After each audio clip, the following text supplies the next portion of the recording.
झारखंड विधानसभा के बजट सत्र का पहला दिन और पहले दिन हुआ राज्यपाल का अभिभाषण, जहां राज्यपाल ने सरकार के कामकाज की तारीफ की और बताया कि किस तरह से इस सरकार ने काम किया है। फिर चाहे महिलाओं की बात हो, बुजुर्गों की बात हो, युवाओं की बात हो, तमाम तरह की योजनाओं को योजनाओं का जिक्र राज्यपाल ने विधानसभा के पटल पर किया। इसके बाद शोक प्रस्ताव लाया गया और तमाम दल के नेताओं ने जो है वो शोक प्रस्ताव पढ़ा।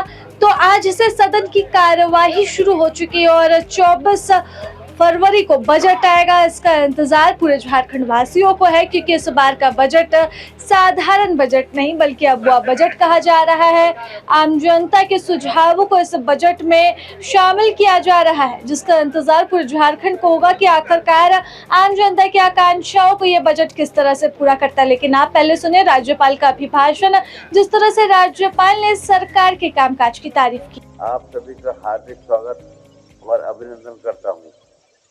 मेरी हार्दिक कामना है कि राज्य के सभी नागरिकों और आप सभी के लिए वर्ष सुख, समृद्धि, विकास, लोक कल्याण और खुशहाली का एक नया अध्याय सिद्ध हो।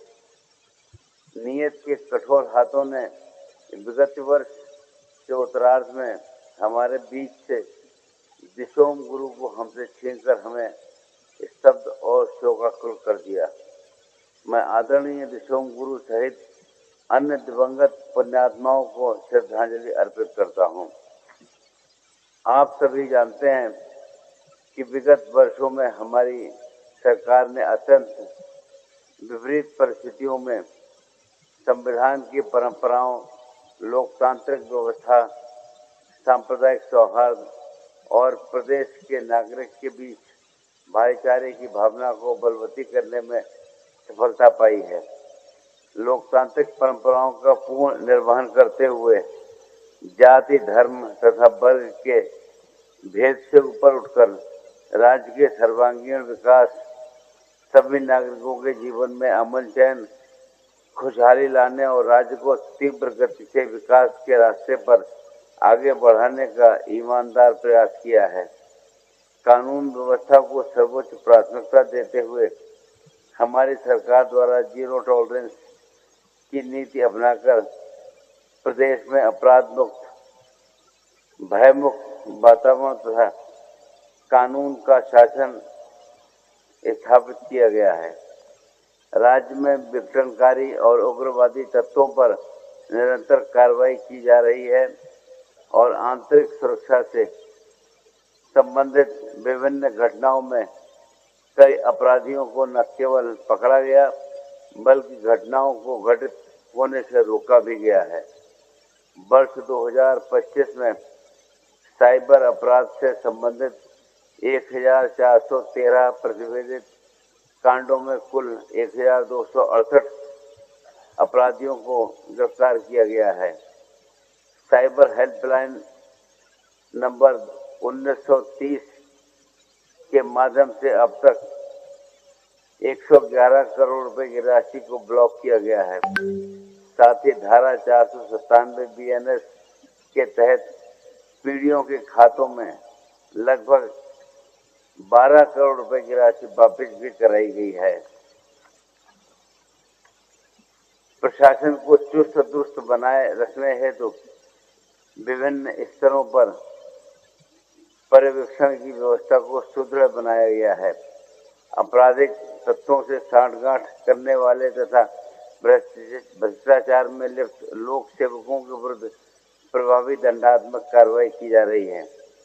भ्रष्टाचार के विभिन्न आरोपों में वर्ष 2025 में कुल 54 लोक सेवकों की गिरफ्तारी भी की गई है। राज्य के औद्योगिक विकास हेतु नीतियां एवं कार्यक्रमों को संचालित करने तथा उद्योगों में अधिकाधिक पूंजी निवेश आकर्षित करने हेतु सतत प्रयास किया जा रहा है। झारखंड ने अपनी स्थापना के 25 वर्ष पूर्ण करते हुए एक युवा, ऊर्जावान और संभावनाओं से परिपूर्ण राज्य के में वैश्विक मंच पर सशक्त उपस्थिति दर्ज कराई है। प्राकृतिक संसाधनों समृद्ध जनजातीय विरासत और प्रतिभाशाली युवाओं की शक्ति से संपन्न यह राज्य आज आत्मविश्वास के साथ निवेश, नवाचार और समावेशी विकास की नई दिशा की ओर अग्रसर है। इसी क्रम में झारखंड सरकार ने पहली बार वर्ल्ड इकोनॉमिक फोरम दावोस में भाग लेकर राज्य की निवेश उन्मुख नीतियां, सुशासन और सतत विकास की प्रतिबद्धता को विश्व समुदाय के समक्ष प्रभावी रूप से प्रस्तुत किया। ग्रीन एनर्जी, क्रिटिकल मिनरल्स, पर्यटन, उच्च शिक्षा, नवीकरणीय ऊर्जा, मैन्युफैक्चरिंग तथा उभरती प्रौद्योगिकी जैसे क्षेत्रों में निवेश की व्यापक संभावनाओं को रेखांकित किया गया। वैश्विक मंच पर झारखंड की सहभागिता मात्र औपचारिक उपस्थिति नहीं थी, बल्कि growth in harmony with nature के सिद्धांत पर आधारित विकास मॉडल को प्रस्तुत करने का एक महत्वपूर्ण और सार्थक प्रयास रहा। प्रभातखबर.com, विश्वास वही, रफ्तार नहीं।